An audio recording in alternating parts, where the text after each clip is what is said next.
Kapatay dito, itulas, ito'y ating ipalaganap. Agrisikat.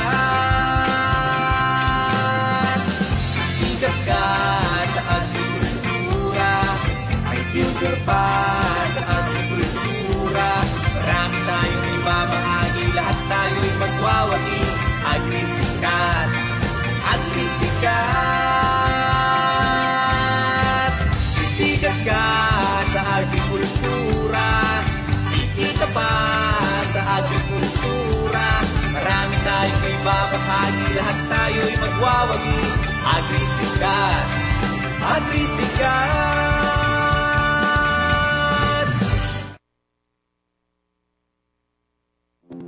The views and opinions expressed in the following program are those of the program anchors and producers and do not necessarily reflect the policies and position of this radio station.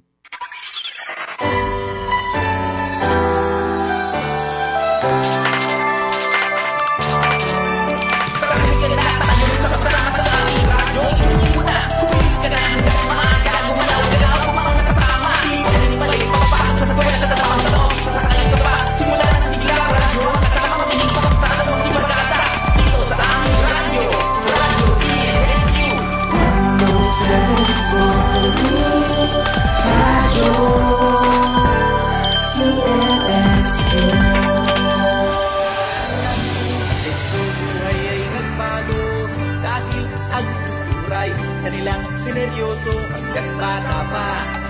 Isipin na hinaharap, ano ba ba ang hinaharap? Nandito na ang agrisikat.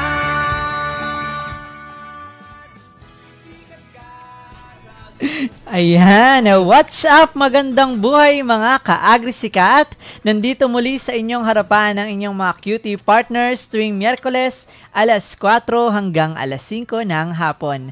My name is Mark Denverbedico. And I am Pamela Cañaveras. At magsama-sama tayo ngayong hapon para sa isang oras na saya at kaalaman, kwentuhan na may laman. Dito lamang sa Agrisikat, sa Agrikultura, Sikat Ka. Wow. So, ayan, partner. Ang lambing naman ng ano mo. Sikat ka. Sikat ka. Parang singing contest. Kala mo singing contest eh. Ayan, partner. Kamusta ka naman? So, eto, as you can see, partner, ay medyo nagmamantika ang aking mukha. Dahil ako ay galing sa training ngayon. Ayan, mga ka-agrisikat, galing po ako sa training dyan sa my Clear Deck. CLSU Clear Deck. Dahil kami ay may isinagawang training workshop. Patungkol sa ICT ito. Ayan, patungkol sa networking and implementation of network design. Sino-sino yung mga participants nyo dito, partner? So, dito, ang mga participants namin ay yung mga CMIs or consortium member institutions ng CLARDEC. Ayan. So, ang naging role ko doon is naging host ako. Aba pala. Ayan. Aba pala. Ika nga ni Sir Erden. Ayan. So, ayan, partner. Ano pa yung mga updates natin ngayon? Next week, partner, ang CLARDEC ay magkakaroon ng... Wow, yes. Magkakaroon po ang Impact CLARDEC assessment. next week ng Impact Assessment. It is a 5-day program. Ayan. Yun. So, ayan yung matagal lang inaabangan ng ating mga CMIs. And partner, next week din, 10 days na lang, ay gaganapin na ang ating Agri-Aqua Innovation Pitch Fest na pinaghahandaan ng RACE Project 4. Ayan. As of the moment. Na by next week po, August 16, ay magkakaroon po tayo ng National Pitch Fest, which will be live stream sa DOSTP card. So, magkakaroon po tayo ng technology pitching, partner. Ayun. And of course, exhibit ng RACE Central Luzon. So, meron tayong abangan doon na pangmalakasang 8 out of 21 DOSTP card startup grantees. At isa na doon yung exhibit ng RACE. Tama ba? Yes, tama. So, ayun yung aabangan natin. Yun yung matagal na pinaghahandaan ni partner. At balita ko, isa din ang technology na i-feature natin ngayong episode na to ay ipapalabas din sa August 16. Ay, Yes. totoo ba? So, lalo tayong ma-excite.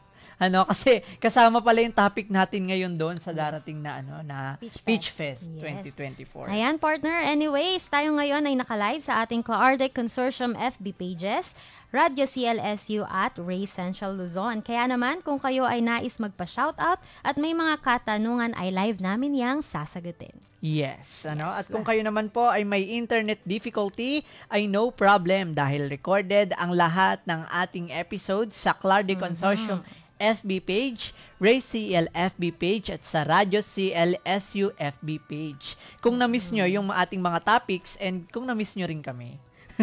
So, and again, mapapakinggan din tayo sa DWFM 107.3. So, ayan, partner, bago tayo magpatuloy, i-shoutout muna natin ang ating mga kasamahan at boss sa loob ng universidad. Siyempre, unang-una na ang ating ama ng pamantasan, Dr. Evaristo A. Abella. Hello, sir. Ang ating Vice President for Research and Extension, ang ating boss, Dr. Edgar A. Orden. Ayan, sir. And of course, ang ating Vice President for Academic Affairs, Dr. Ravelino R. Velasco. Hello, ma'am. And of course, to our Vice President for Administration, Dr. Ariel G. Mactal. Yes.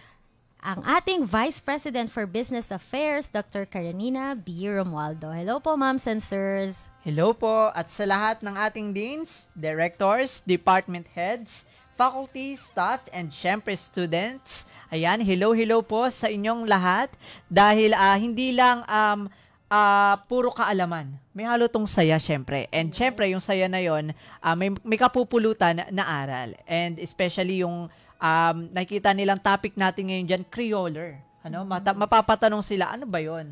And Kulay ba lang, yun? Crayola pala yun. Ay, malalaman natin yan mamaya, partner. And of course, Yes. partner, hindi lang to about sa technology description. Ito ay pag-uusapan din natin yung kita.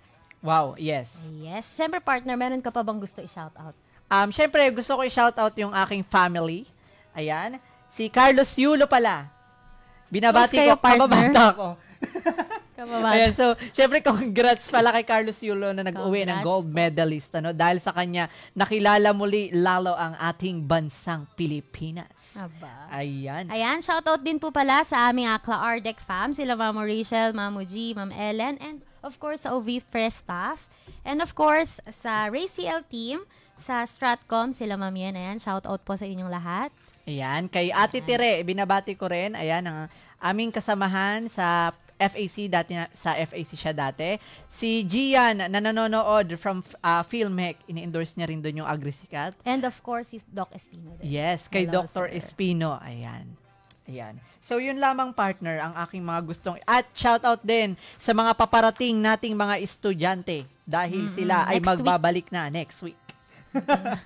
Ayan. Okay, dito nga sa ating programa ay marami na tayong naipakilala o nai-feature ng mga agri-aqua technologies and new developed products na talaga namang kinupulutan ng aral ng ating mga tagapakinig. And partner, magkakaroon din tayo ng 2 segments. Una na ang Tech kaalaman at pangalawa ang Tech Kita. Ayan. At hindi lang dyan natatapos, partner, dahil ngayon, in-upgrade na natin ang ating AgriSikat. Magkakaroon tayo ng tinatawag natin na Quick Fix. Mamaya, Yan. i-explain natin Yes. yung mechanics. Oo, mamaya. Okay. Stop muna tayo sa Yes, ano. partner. Ayan. So, sa ating previous episode ay nakasama natin si Dr. Ronalie B. Rafael. At doon nga ay napag-usapan natin ang patungkol sa proper boost. Proper Ayan. pala ang tamang pagbigkas doon. Oo. Kasi before, ang sabi natin ay Proper boost. boost. Yung pala proper boost. Proper boost pala. So, So, ito ano ba ay- yung natatandaan mo doon, partner? So, ito ay additive siya dun sa pagkain ng mga tilapia. So, growth enhancer at saka pangpalakas ng immune system. Yes. Ang kagandahan pa dun, partner, napapasarap niya yung karne ng tilapia. Favorite natin yung tilapia. Yes. Favorite ko talaga. Yung tilapia. Nag-crave tuloy ulit ako sa Sweet tilapia. Sweet and sour. At ang kagandahan pa dyan, at the end ng ating live, ay binanggit ni ma'am na merong pa-free na proper boost sa mga nais i-testing itong proper boost. Kaya yun. Nagpa-freebie si ma'am noon sa mga manonood. And kung kayo ay naging interested or may mga nais pang katanungan, pwede nyo silang i-contact. At ayun. Actually, partner, may nag-contact sa akin after nung episode. Wow. So, ayun. Very interesting kasi yung topic na yun. Kinonect ko siya kay Ma'am Ronalie. Wow. Ayan. Shout Ayan. out kay Ma'am. Shout out again kay ma'am. Ayan, partner. Ngayong hapon naman, pag-uusapan naman natin ang patungkol sa kakaibang makinarya na ginagamit sa pagbabalat ng kakao. Yan. Ano kaya ito? Ano kaya ang mga benepisyo na maaaring makuha sa paggamit nito? Kaya naman, simulan na natin ang ating talakayan. Yan. Crayola? No, it's Crioller. Mahilig ka ba sa tsokolate? Alam mo ba kung saan ito nagmumula at paano ito pinoproseso? Ang paborito mong tsokolate, hindi basta-bastang tumutubo. Ito ay nagmumula sa kakao. Ang prutas na kakao ay mayroong matigas at makapal na balat na tinatawag na cacao pod. Ito ay kinakailangan buksan upang makuha ang tinatawag na cacao beans o ang buto nito na ginagamit sa paggawa ng paborito nating tsokolate. Ang pagbabalat nito ay mahirap at ginagamitan ng puwersa. Kaya naman upang mas mapadali, isang kakaibang makinarya ang ginawa mula sa College of Engineering, Central Luzon State University na naglalayong mas padaliin ang pagbabalat ng prutas na kakao upang mas mapabilis ang production nito. Ito ang tinatawag na crioller, mechanical cacao sheller with winnowing mechanism. Sabay-sabay nating talakayin iyan kasama ang ating special guest na ipakikilala ni Partner Pam. Ayan, partner, excited na ako na ipakilala si Sir. Ayan, most Yes, awaited guest ako rin. speaker. Ayan. So, he completed his bachelor's and master's degree in agricultural engineering at Central Luzon State University and his doctor of philosophy in agricultural engineering at the University of the Philippines, Los Baños. From January 2019 to December 2020, he served as the head of the Agricultural Engineering and Mechanization Unit at the Philippine Sino Center for Agriculture Technology at CLSU. Additionally, from January 2017 to December 2020, he was the chief of the Intellectual Property Rights Office at CLSU. Wow. He has also presented various technical papers on research-based innovation and has served as a reviewer and resource speaker at numerous events. Wow. Moreover, he has received various awards, scholarships, and fellowships. Most recently, in November 2021, he was honored with the Crioller Silver Award for Outstanding Innovation during the National Inventors Week. Yan. Currently, he is working as an Associate Professor 3 at the College of Engineering at CLSU. So without further ado, partner, let us all welcome Yes. Dr. Jeffrey A. Lavarias. Good afternoon, Malinis po, at sir. Afternoon, mabisang sir. pangbalat Kamusta at po? pangdurog ng cacao seeds good ba ang afternoon. hanap mo? Naririnig niyo ba ako dyan? Yes, Pwes, sir. Naririnig ang po namin Central kayo. Luzon State University ang bahala sa iyo. From cacao beans to nibs, ipinakikilala ang Crioller. Hindi ka na mapapagod sa mano-manong pagbabalat at pagdurog. Minag-play atang video. Oo, parang mamaya pa yata yung video natin. Ano? So, sir, kamusta naman po? Kumusta Kayo- naman po kayo, sir? Sir, nasang bansa po kayo ngayon, sir? Nasa Poland, Wow. sa Wrocław, Poland. Wow. Anong event po ba, sir? Bakit po tayo nasa Poland? Since Kaya nga. July po ba, sir? Curious kami, sir. Yeah, actually I'm doing my postdoctoral fellowship dito. Oh, postdoctoral. Postdoctoral fellowship. Ayan. For 1 year. For one For 1 year. year. Ayan. Yes. So, parang looking forward na rin ako sa doctoral na. Masters muna kami, sir. Ay, masters mo na pala. Grabe, no? Pwede So, kaya next yun, level BS yung- tapos biglang doctoral lagi. Oo. Kagaling mo naman kapag gan. So, sir, baka meron po kayong mga nais batiin mo na po bago po tayo mag-start. Yes. Yeah, syempre, binabati ko ang buong College of Engineering. Ayan. Aking mother unit dyan sa CLSU. At kung sakaling nakikinig yung misis ko, si Teresita Lavarias. Yun. Kung sakaling Kinilig At tuloy sa ako mga bigla. estudyante, of course, sa Agricultural and Biosystems Engineering, mga estudyante ko dyan. And of course, sa inyo, kay Mark at saka kay Pamela. And of course, sa ating mga university officials led by Dr. Evaristo Abella. No?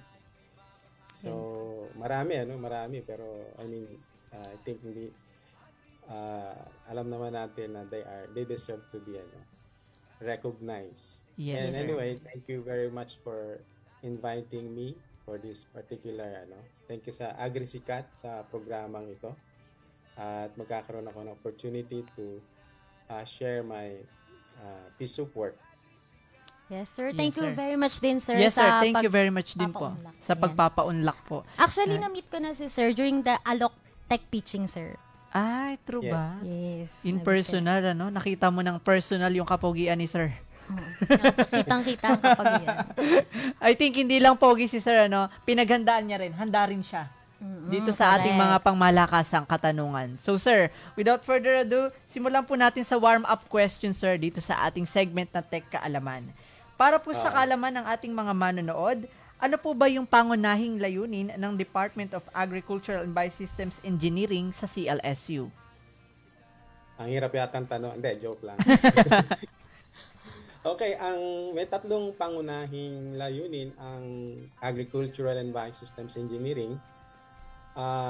Yung una, to provide relevant and quality education in agricultural and biosystem engineering. So, ang primary namin ginagawa doon na ay turuan ng mga estudyante natin para maging magkaroon ng dekalidad na kaalaman at edukasyon patungkol sa mga pang-agrikulturang mga makinarya, mga proseso, at mga iba pang bagay tungkol sa ating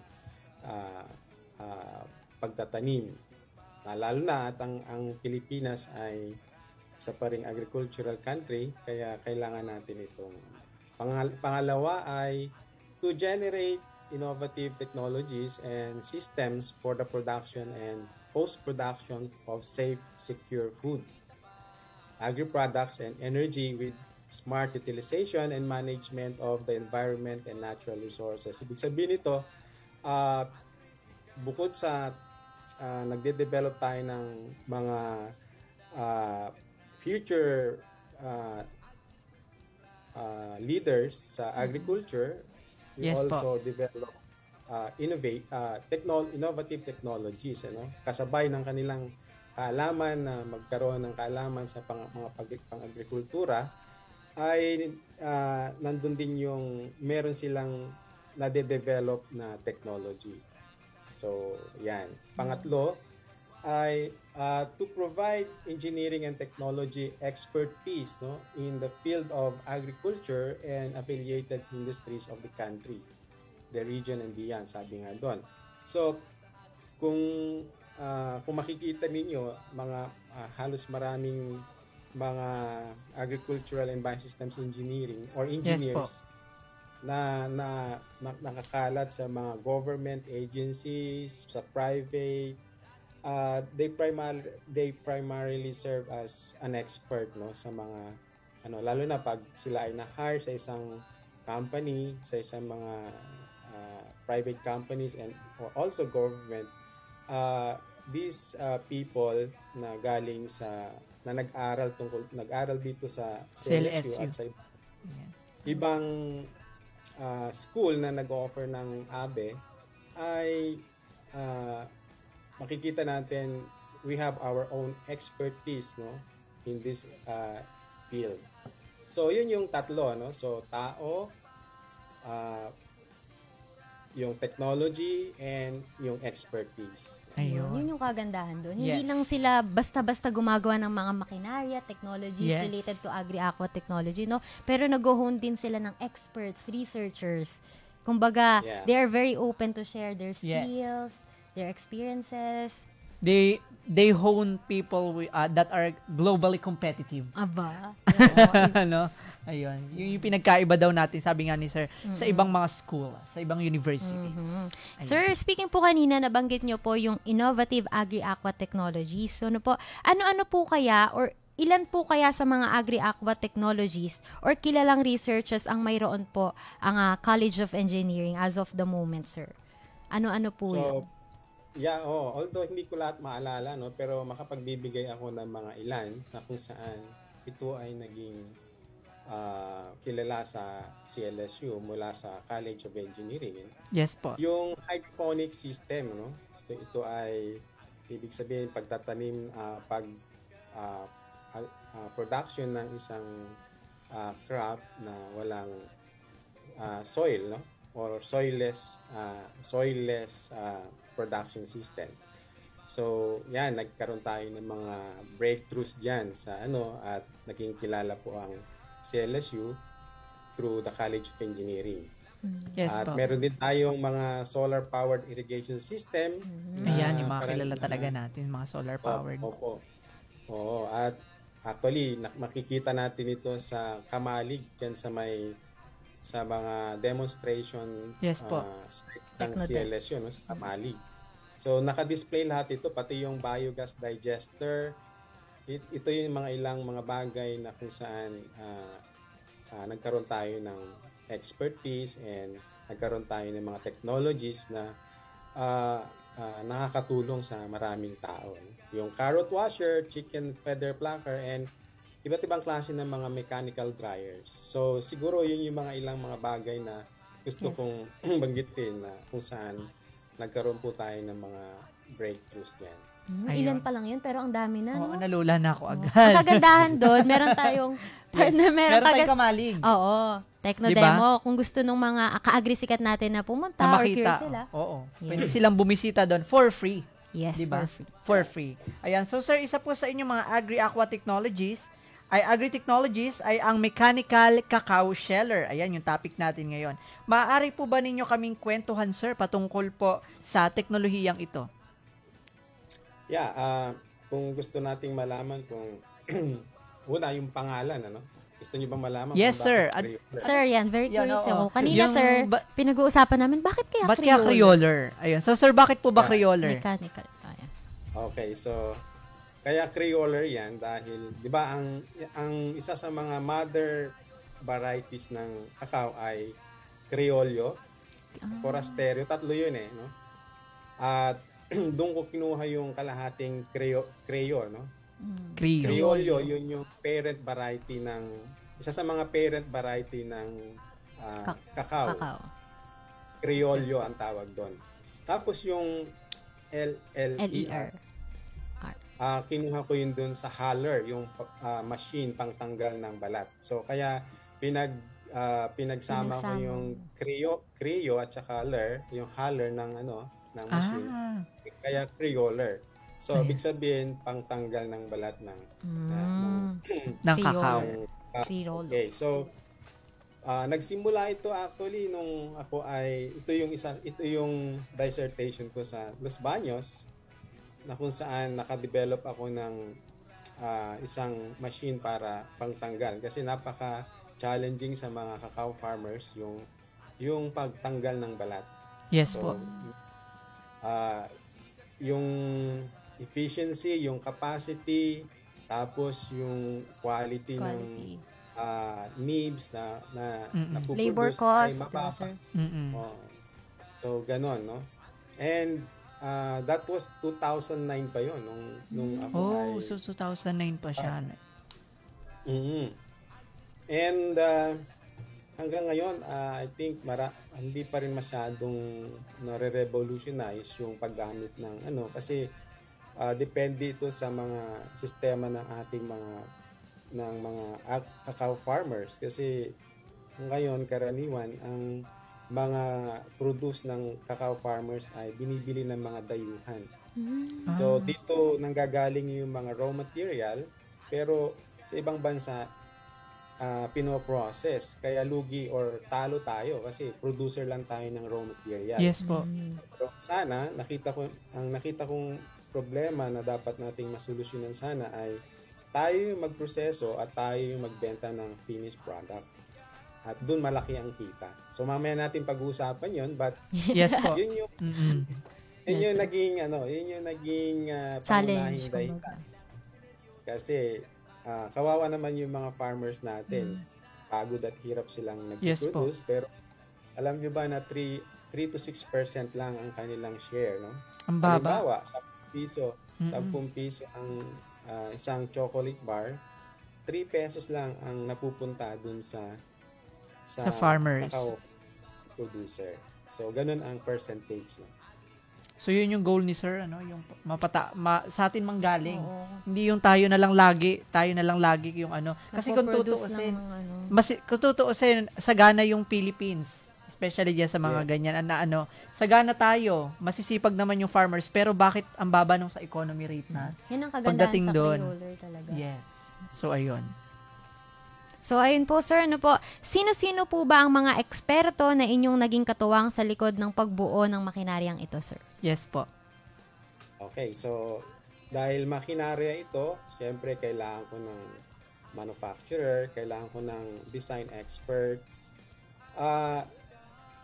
Isa sa mga gusto ng DOST kasi itong machine na to ay lalong yung na-develop ko sa aking PhD na dissertation ay laboratory type lang yun eh. At nagkaroon ako ng opportunity na mabigyan ng pondo mula sa DOST to do a pre-commercialization study. At binigyan ako ng halaga mga medyo 2 million to improve no yung Yes po. machine. At dahil dito, nangailangan ako ng isang design expert para makita yung mapaganda pa at mapahusay pa yung capacity at saka yung hitsura ng machine, ano? Kasi karaniwan sabi ng isang undersecretary ng DOST, maganda yung in terms of technical aspects, maganda yung mga machine natin pero pangit ang itsura.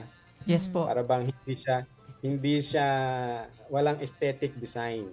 So kaya kinailangan kong pumunta sa Design Center of the Philippines at humingi ng kanilang mga suggestion, payo kung ano yung mga pwedeng idagdag at gawin. So sila po isa sila sa mga eksperto na nakasama ko dito bukod sa mga staff and faculty sa CLSU. Of course, yung mga sa manufacturing industry, meron din sila mga naiambag kasi alam nila yung mga in terms of yung pag-assemble at Yes, mas po. maganda, mas efficient na pag-manufacture. So, meron din po silang naiambag dito. No? So, hindi lang po naman talaga sa akin galing lahat yan. Pero yung primary design and concept ay sa akin galing. Sa inyo syempre. po galing. Wow. Ayun. Napaka-bright ng Ah, Sir, when it True. comes sa design process, ano po, sir, matanong ko lang, gaano po siya katagal niyo Oo, siya yes. nabuo, yung design? Yung design. Actually,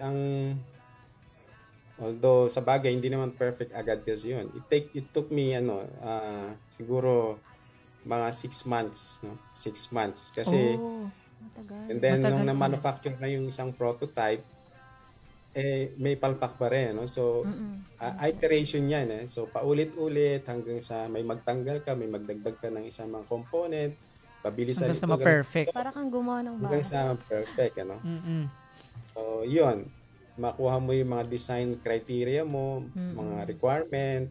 So, yun ang importante, ano? So, hindi siya one time, ano? Big time. Kumbaga, talagang it takes process or it takes time para ma-process. Then, syempre, kahit nakapag-produce ka na ng prototype o kaya yung first generation commercial model, marami pa rin dapat i-improve base dun sa komento ng mga users. No? Mm-mm. Grabe ang tatag ni sir, no? Grabe yung effort Oo. na ibinigay True. niya. Effort, time, gastos, Totoo din. pasensya.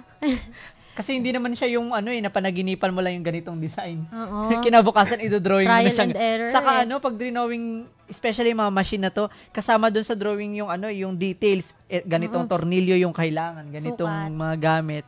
'Di ba? May mga parts kasama na dun yung mga parts. So sir, paano po ba gumagana itong ating mechanical cacao sheller or crioller? So, gumagana ito sa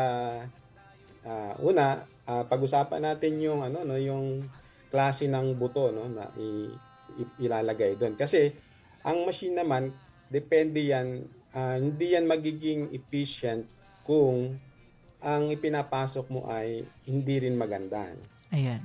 So, kung pangit yung pinasok mong produkto, yun lang din naman ang ilalabas niya, no? So, kaya mahalaga na tignan natin kung ano muna yung ipapasok natin. Yes po. Ay sir, may singit ko lang po. 'Di ba po nabanggit nyo kanina sir, crioller, yung criollo variety? Criollo. Yun lang po ba yung pwede sa cacao sheller? Ay, hindi naman. Hindi naman. Kasi Okay meron po. ng mga, Parent variety. meron ng, yun ang pinaka-parent variety. Yun yung mga unang-unang variety na pinanggalingan okay po. kakao ngayon na mga, iba-iba na kasing mga variety dahil sa genetic improvement, no? So, yun. So, balik tayo dun sa Yes po. buto. So, tama. Yung hinog na buto ay na pad. Bibiyakin mo yon, tapos lalabas yung makukuha natin yung mga buto doon, no? And then, if you ferment yon, and then, for more than 1 week, and then, ita-dry siya, no? And, base sa aking pag-aaral,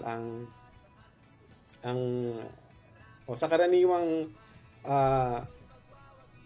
data na makikita natin, ang final MC dapat yung moisture content, no, yung bahagdan ng pagkatuyo o ng tubig sa isang buto ay dapat nasa 7.5%, no? So karaniwan dapat ganon. Kasi pag mas mataas doon, masisira yung ano. And then base sa aking pag-aaral, kasi gusto ko ling malaman na pwede bang hindi na i-roast bago tanggalin yung balat? Kasi karaniwan tinatanggal yung balat after roasting. So tinignan ko rin yon. So nung base dun sa aking pag-aaral, ang bukod sa 7.5, kailangan pang ibaba siya ng 6.5% moisture content para diretsong hindi mo na siya kailangang i-roast or pre-roast para matanggal yung balat. So karaniwan kasi sa mga proseso ng traditional process ay pinipre-roast muna, no? So gusto ko matanggal mo, inisip ko gusto kong tanggalin yung unang na yon kasi syempre kung mawawala yung isang process, magkakaroon tayo ng reduction sa cost, reduction sa time and efficiency, ano? Yes po. So yun. So lumabas sa aking pag-aaral na yung 6.5% ay kahit hindi mo na siya ipre-roast, ay pwede nang tanggalin yung balat. So, yun. So, ang pinakamahalagang aspeto ng quality ng buto na ipapasok ay yung moisture content.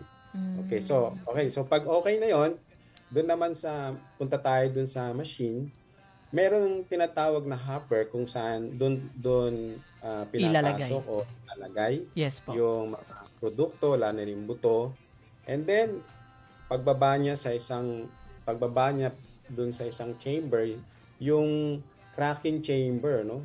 Or breaking or winnowing, sabi nga nila. Actually, yung winnowing, ang technical term na tanggap sa industry ay winnowing.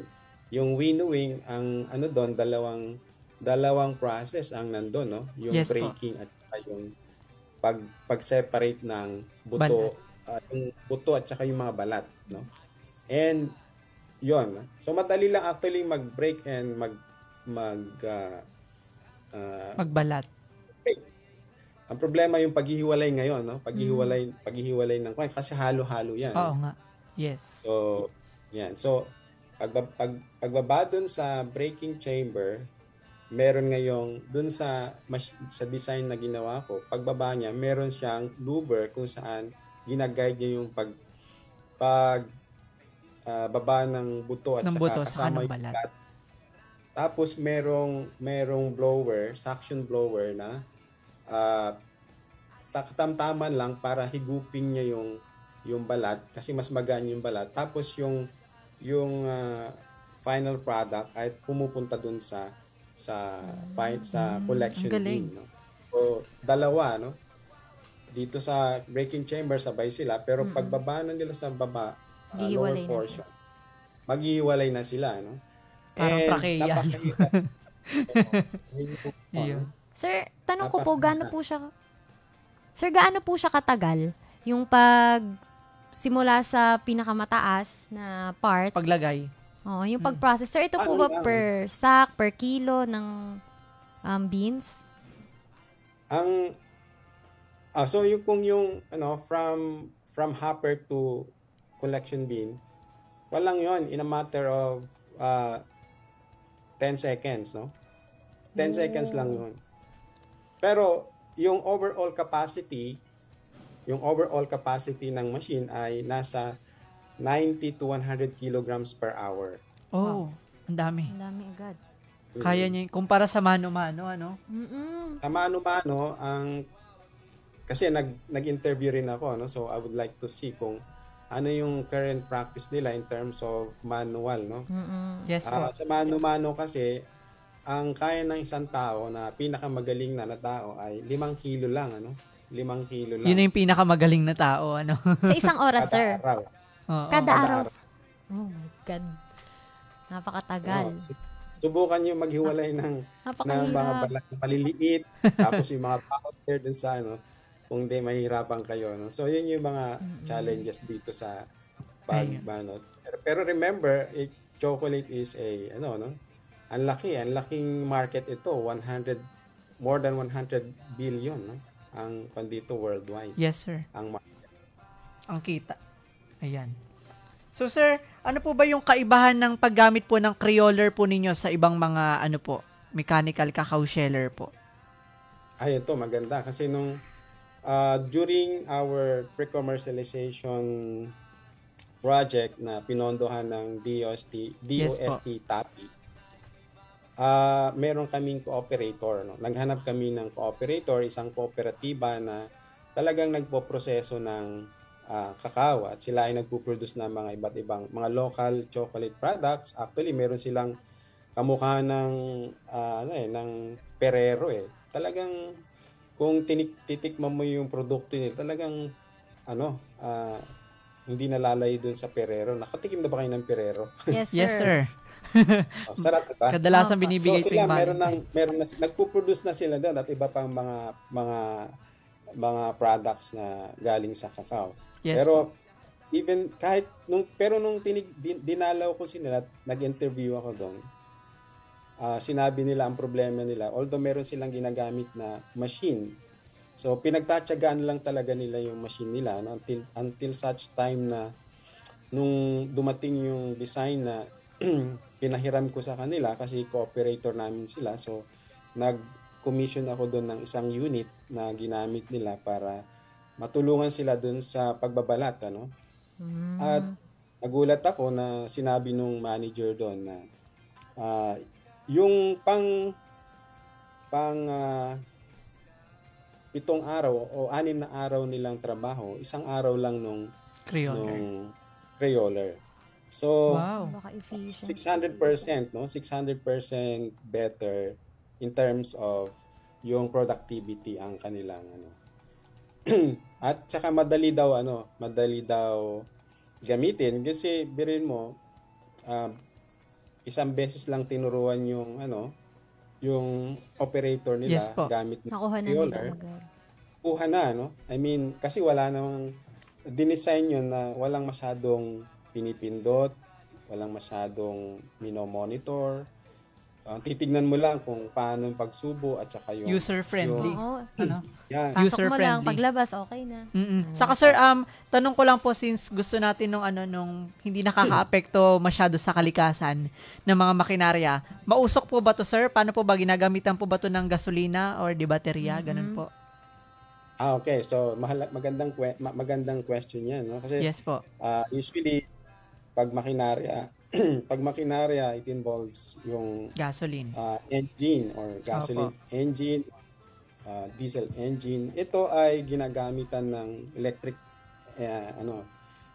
engine, ang tawag na? Electric motor, 1 horsepower lang. Maliit lang. At wala tong usok.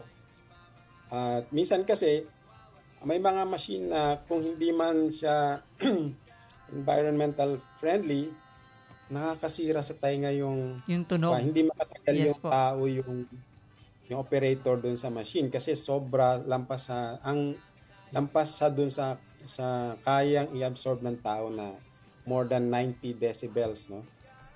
At ito ay user friendly siya kasi kahit 1 oras, 2 oras siyang nandun katabi ng machine.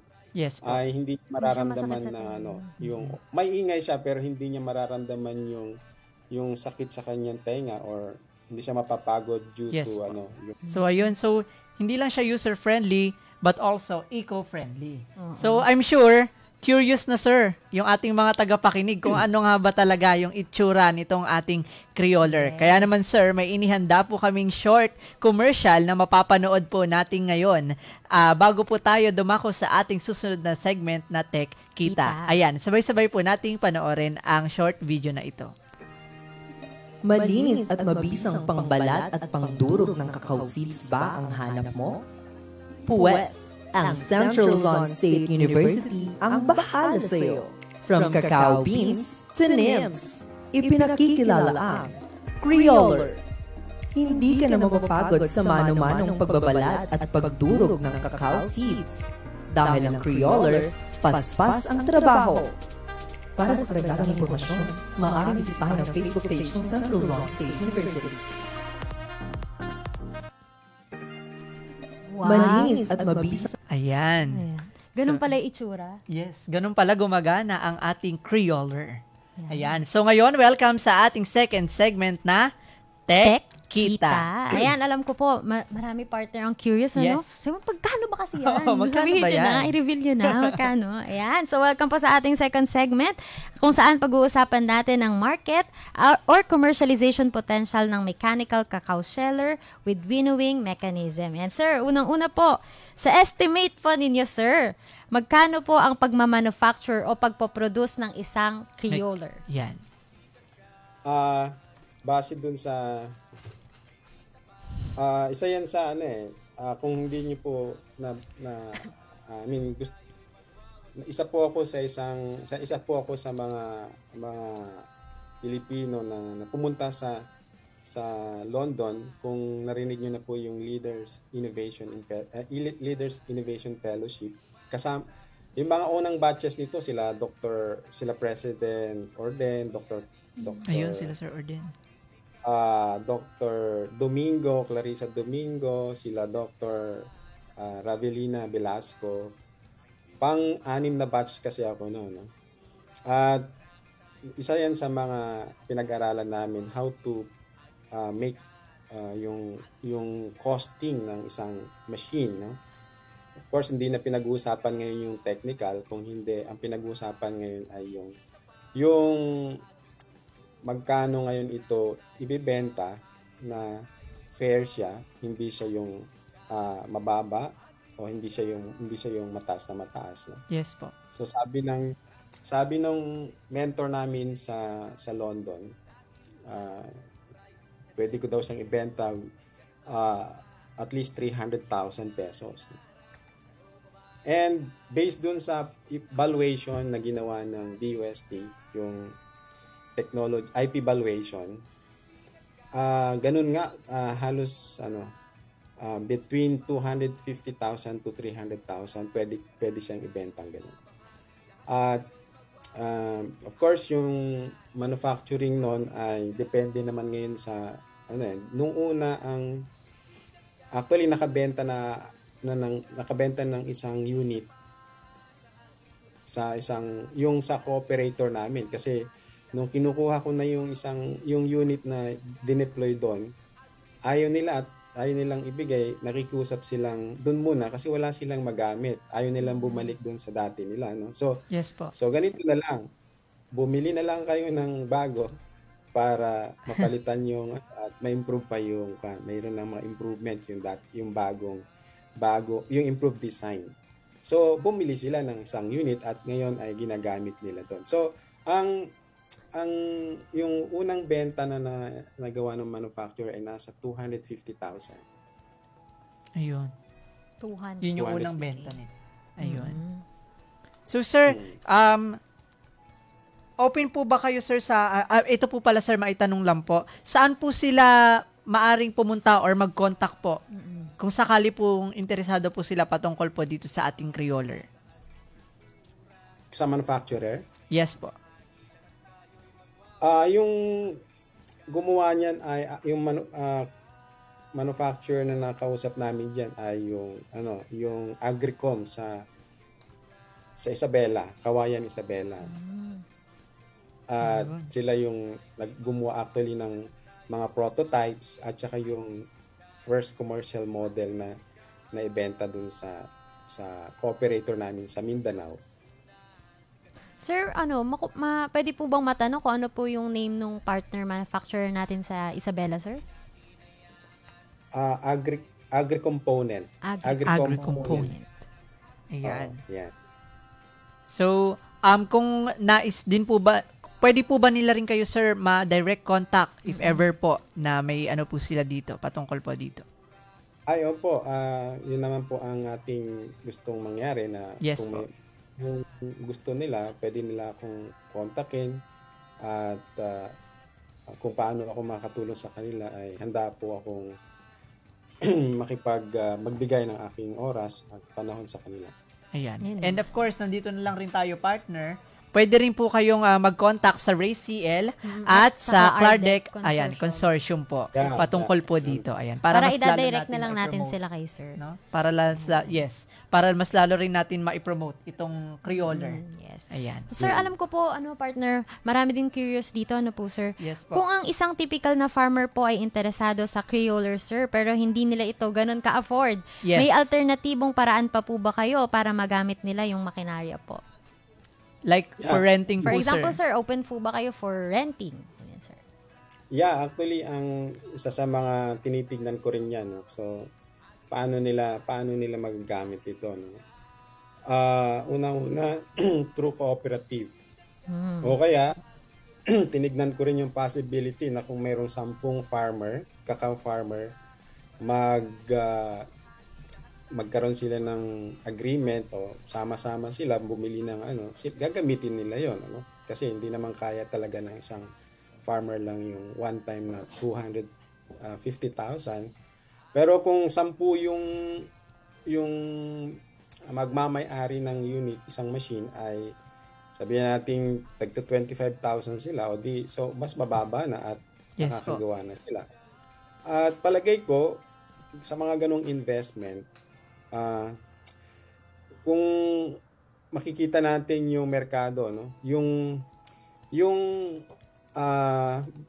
kung ibibenta mo lang kasi yung 1 kilogram na dried or roasted cacao bean ay nasa 190 to 200 pesos per kilogram. Pero one step further ka doon, which is pag binalatan mo at ginawa mong nib, yung beans, ginawa mong nib, Yes po. natitriple yung kanyang presyo. Nasa nagiging 500 to 600 pesos per kilogram. Just one step, no? So with that, ang laki ng kita nila, no? Value added dun sa kanilang So straightforward yun na computation kung paano sila kumita at paano nila ma-recover yung kanilang investment dahil dun sa kita na pwede nilang makuha ng mas mabilis. Yes po. Yun, pwede pala through cooperatives. Or for example, gusto mong bumili, pwede kayong maghati-hati. Yes. Oh. Pag nakaipon po kami, sir, hati kami ni Denver. Yung kasama namin tatlo sa Mag-open na Clardeck. tayo ng business. Mag-open na tayo. Ayan, so sa Ayan. mga ka-agrisikat natin, invest now. Ayan. So, sir, sa usapang maintenance po ng makinari. Ay, sige po, sir. At dagdag ko lang, kasi kahit hindi mo siya i-process na chocolate, yung nibs lang, pwede mo na siyang ibenta, no? Oh. Ngayon, kinakain na siya yun yung tinatawag nating raw nibs. At yan ang pinakamasustansyang form, Mas product healthy form yun. na mula sa cacao, raw nibs. Yung raw hindi pa cacao na-process nibs. na chocolate. Di ba meron yung dyan sa may dyan sa may yung cooperator natin dyan na nagtitinda ng kakao at kape dyan sa Times Street. Alam mo kung nandyan pa yung kakao na nagtitinda sila ng kakao coffee, kakao tea. Yes po. So, makikita natin din yung mga product forms nila. Hindi nawawala dun yung kakao nibs. Ayan. So, sir, sa usapang maintenance po ng makinarya, ito po. Saan po sila maaaring magtungo kung magkaroon po ng sira po ito, for example po? Ganun pa rin sa manufacturer pa rin Sa kasi sila yung Ayun. At palagay ko walang masyado siyang dahil stainless steel yan Quality. at maganda yung tsaka walang masyadong moving parts, yun lang sa braking lang, so walang masyadong moving parts, no? So tatagal yan ng mga hanggang 5 hanggang 10 taon. Wow. Hanggang 10 taon? 5 to 10 5 years. to... Wow. Matagal na siya, At partner. saka safe talaga siya, no? Gamitin. Yun nga yung sabi nga natin kanina, user-friendly ang Crioller and eco-friendly. Ayan. So, sir, curious lang po, meron na po bang mga sikat po na chocolate company dito sa Philippines ang na ano na po, nagkaroon ng kaalaman tungkol dito and naging interesado po sila? Bukod sa kasi yung cooperator namin, ang dami rin niyang marami rin siyang partners. O isa rin siya, kilala rin siya sa Mindanao na producer ng local chocolate products.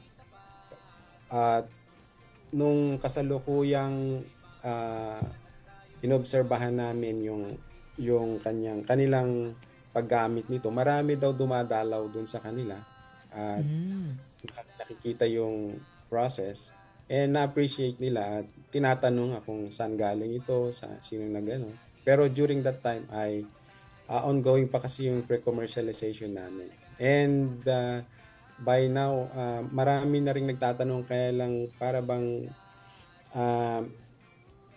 sabi nga ni Dr. Pabs kung gusto kong mag-spin off, para bang wala ako sa mode na mag-spin off. Kung hindi, ang isa sa mga ko lang is yung siguro ang tinitignan ko yung licensing. So yun yung mode of Pero palagay ko kung lalong may pupush ito sa market, lalo gaya ng ginagawa natin ito, na po-promote siya, makikilala po ito, at meron na po naman itong traction doon sa Mindanao, na kung saan marami na pong nakakita nito sa Mindanao, sa Bella, nung nagdemo ako doon. So may kausap ako sa DUST car, mag-schedule kami ng demonstration. So these are kung hindi man pa talaga nakikita ng mga big companies, kasi ang big companies naman ang nila, malalaking capacities yan, so nandito tayo sa mga maliliit kasi yun yung appropriate, yun yung akma na yung target market natin. Yes, sa mga maliliit, Yes po. Ayan. Okay. Ayan, sir. Para naman po, sir, sa mga manonood natin ngayon na naging interesado, sir, pwede nyo po bang sabihin yung inyong contact information, sir? Yeah, ang contact information ko ay yung cellphone number 0956-556-3512, At ang aking email address ay jeffreylabarias@clsu.edu.ph. So then, of course, through the race, Yes through the PFTBI ni Dr. Pabs sa inyo, you can always contact me. Yes, ayan. Pwede nyo po i-contact itong mismong page natin kung saan po kayo nanonood, and ide-directa po namin kayo. Kayo kay sir. Ayan. So, partner, ayan. Balita ko yan. May mga nanonood. Ayan, shout out po. Ayan, so shout out sa ating 8,000 viewers. Ayan. Ay, nanonood po si Ma'am Karenina Romualdo. Hello, ma'am. Shout out po. Shout out po. Kay Ate Kim ng Race. Ayan. And kay Ma'am Beng Caluza. Ayan. And of course, sa lahat po ng taga College of Engineering, shout out po sa inyong lahat. I'm sure inabangan nila si Sir. Ayan, kasi nag-wow sila dun sa yung pinost natin. Parang, wow, si Sir yun. Kailangan namin yung panood to. At, knowing na busy si Sir, talagang pinaunlakan niya talaga itong ating radio program. Ganun tayo, kalab ni Sir. Yan tayo kalaks kay Sir. Tanghali pa lang dito, mag 11 a.m. So, hindi pa puyat. Ayun. Kayo ang magiging... Ayun. So, again, thank you so much po, sir. So, time check is 4:53. Grabe. Kulang na kulang yung time para sa mga napakaraming kaalaman. Actually, parang nalunod na rin ako sa kaalaman natin. Mga napag-usapan. So, para napasabi ako ng ganun pala yung Crioller, Kaya niya palang i-separate yung buto sa kabalat. Yun din yung iniisip ko kanina. Sa mga iniisip ko, paano niya napaghihiwalay? Meron bang tao sa loob ng Crioller? So, yung ganun pala yun. May maliit na tao. May maliit na tao. Andun pala ako. Andun ka. Ayan. So, sir, I'm sure maraming naging interesado dito sa ating topic ngayong araw. So, para lang po sir, for inspiration and motivation, ano po ang maipapayo ninyo sir sa ating mga tagapakinig, especially sa ating mga future researchers na nais rin pong tahakin ang landas patungkol sa paggawa ng mga makinarya patungkol sa AANR po? Yeah, no? Oh, magandang ano to, no? Kasi dito una dapat maintindihan mo kung ano yung mga needs, no? Dapat conscious ka or concerned ka sa mga nasa paligid mo, and by that or with that makikita mo yung mga struggles ng mga different types of people. Kung ang concern mo ay, kung ang area mo ay nasa agriculture, look at the farmers, look at everything else kung ano yung ginagawa nila doon. Pag na-identify mo kasi yung need, madali na lang magawa ng solution eh. I mean, you can actually have all the time to think of the solution. Dapat magkaroon muna tayo ng great appreciation kung ano yung problema, kung ano yung need ng industry, ng isang organization, ng farmers group, kooperatiba. And with that, magagawa mo yun. So, visual observation or actually conducting or interviewing them, ano? Pupuntahan mo talaga sila, magtatanong ka so that you will feel, no? What they feel, you will see what they see, you will hear what they want to say. So importante 'yun eh, no? Kaya ang aking ano is alamin mo na dapat natin bilang researcher, alamin dapat natin yung kung ano yung need ng target user mo or customer mo, hindi yung pangsarili lang. Oh. Yes. So, yung kagandahan doon, bago ka maging eksperto, kailangan alamin mo muna yung needs, kailangan ma-appreciate mo muna yung field na gagalawan mo. Iyon. Sabi nga, always do with a purpose. Ano? Kasi nga, sabi nga yung natatandaan ko lagi sinasabi ni Sir Orden, ang winawaldas nating pera ay galing sa gobyerno. Kaya naman, lagi nating ibalik ito sa mga tao. Yes. Ayun. Especially kung sino yung mga target market natin. Ano? Yes. Which is, yung ating mga nasa laylayan, yung mga magsasaka at mga ngisda. Yes. Ayun. And With sir, that, thank you so much. Thank you so much, sir, sa pagpapaunlak po sa amin. Sana po makita po kayo ni Denver at makita ko po kayo ulit sa personal, sir, pagbalik nyo after 1 year. Oo, ang fresh ni Sir. After Gusto ko 1 year. makita ng personal. So, Sir, kayo po, baka may gusto pa po kayo i-shoutout, sir. yes, sir. Mga pahabol na shoutout, sir. Actually, gusto ko lang magpasalamat for this time na at least narinig ninyo kung paano o saan ang galing anong pinanggalingan ng technology na ito. Sana makatulong ang technology na ito lalo na sa cacao industry natin, no? At gusto nating umangat pa ang pagpoproseso ng ating kakao at sa ganon yung kita or yung malaking bahagi ng kita ay naiiwan dito sa Pilipinas, hindi sa ibang bansa. Ayun. Napakagandang teknolohiya. Yes. Very unique. User-friendly and eco-friendly. Ayan. Yun yung gusto ko dito, partner sa AgriSikat, sir. Tuwing tuwing mag-air tayo, mag-interview tayo, parang lagi ko na lang gusto maging investor. Parang hindi ko na alam kung anong uunahin ko. Gusto kong bumili ng proper boost. Gusto kong mag-invest sa Crayoler. Kaso, wala pa eh. In the future. In the future. Ayan. So, looking Know your forward tayo needs. dyan, partner. Ayan. So, again, thank you so much po, sir. And meron lang po kaming simple request. Sa dulo po, kapag binanggit po namin ng sa agrikultura, sasabihan nyo po kami ng sikat ka. Katka. Yes, sir. Ayan. Okay? Ayan. Maraming salamat po sa pagsama at pakikinig sa amin ngayong hapon. Tiyak na uuwi muli tayong busog sa saya at bagong mga kaalaman. Muli, my name is Mark Denver Bedico. And my name is Pamela Cañaveras. At magsama-sama tayo muli next week para sa mga susunod at bagong kaalaman. Ayan. Dito lamang yan sa AgriSikat, sa Agrikultura. Sikat ka. Ayan. Thank you very Thank much, you so sir. much po, sir. Ingat po kayo dyan. My pleasure, my pleasure. Thank you. God bless God you bless, din po, sir. Ingat po. God bless you. See you. See you po. Bye.